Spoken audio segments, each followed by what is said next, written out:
Hi, I'm Dr. Subin Banker, gastroenterologist at Baylor Scott & White Health.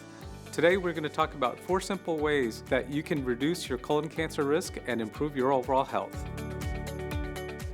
Number 1, reduce your consumption of red meats and processed foods. Number 2, increase your dietary fiber intake. Number 3, reduce alcohol consumption. And 4, tackle obesity.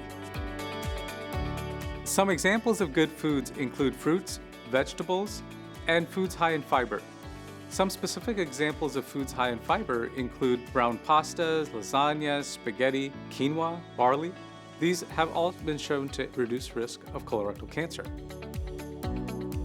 Things to avoid include sugary foods and drinks and limit the consumption of alcohol.